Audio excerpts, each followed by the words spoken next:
Now it's time to invite my next guest on. He's no stranger to my show. We've had him on before. We have Blanks. It's been a long time, hasn't it? How you doing, my friend?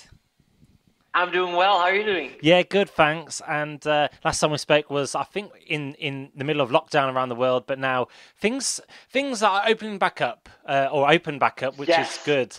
And you have been busy since last time we spoke. What have you been up to? I wrote an album and I just released it.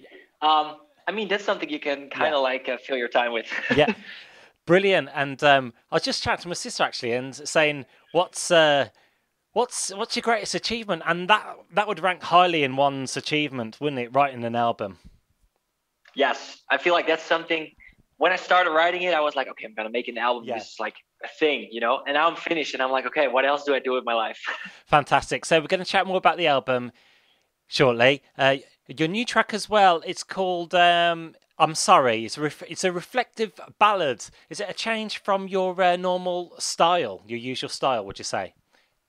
Yes, definitely. I mean, my usual style is more like synth, upbeat, Yeah. produced tracks, and this is a very stripped down piano ballad. It's also kind of like a sad song instead of like a happy song. So it's definitely a departure from my normal Yeah. sound, which I think is really interesting. Oh, it's a refreshing change then, but that's good. And do you sometimes like singing the slower songs? I find, from my personal opinion, that the slower songs showcase your voice more. Oh, that's a good one. Yeah, I think that's true actually.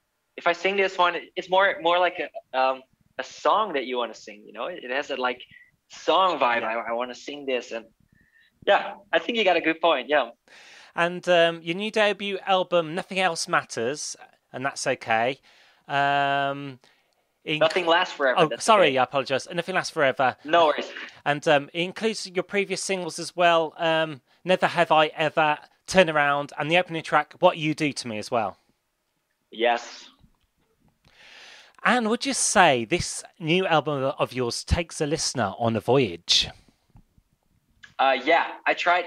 For me, the album came from the inspiration of Nothing Lasts Forever, That's Okay, based on the Portuguese word saudade, which basically means something like an emotional state or a melancholic longing for something that's never coming back. I have a lot of great memories that I reminisce on, but I'm never gonna experience them exactly like that first time. And I thought that's such a bittersweet emotion, you know, something that's really happy, but also kind of sad. And I wrote the album from that perspective, and I feel like if you listen to the album, there are like two cycles. The first five tracks is making those memories, and in the second half of the album, the second five tracks are actually looking back or reminiscing on those memories. So I hope that everyone who listens to the album kind of like gets that feeling, kind of feels a little melancholic nostalgia. For sure. And Portuguese language, I love Spanish language, but Portuguese language, TMO, when you look at the language, it's a really beautiful language to learn. Yeah, I don't speak it. I have to admit that. It's a I think, very hard language to learn. Hmm. Also, And this album is a perfect time for release at this time of year, the fall, autumn, coming into winter, because it looks back, summer reminiscing or summer loving. yeah, it fits perfectly in the time frame right now. And did you have a say on your album artwork, your design? Yeah, definitely. Okay, so the album is about these memories, and I wanted the album cover to feel like a picture you found in the box on the attic, you know, and you're like, it's been folded over.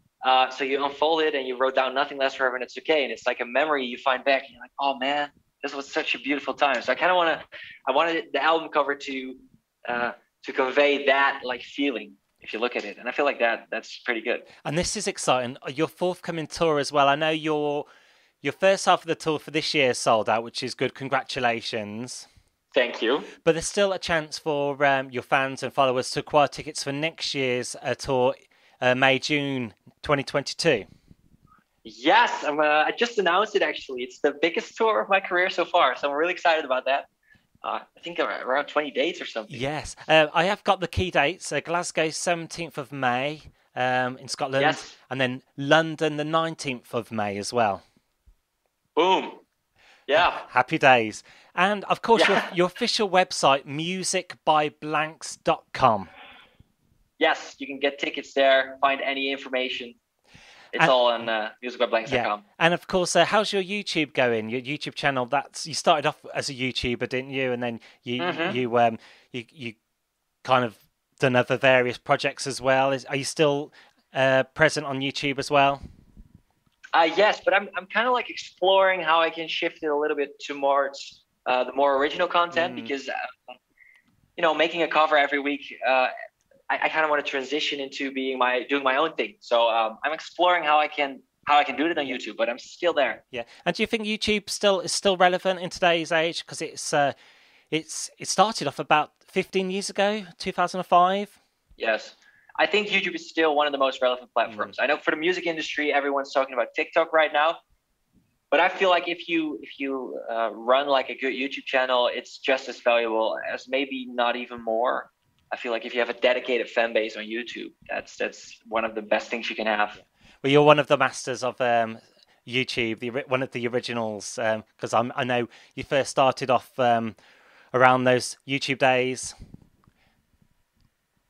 Fantastic. Yeah, I think 8 years ago or something. Yeah. So I've been in the YouTube game for quite some while. Brilliant. Any final words you'd like to say to your fans and followers? Just I hope if they listen to the album, it makes them feel like a little warm, a little fuzzy inside, a little melancholic, nostalgic, and I hope they kind of want to go on an adventure and have the album be the soundtrack of that adventure. That would be like amazing. Well, as always, thank you so much for taking time out of your schedule to talk to me today. Do check out your album.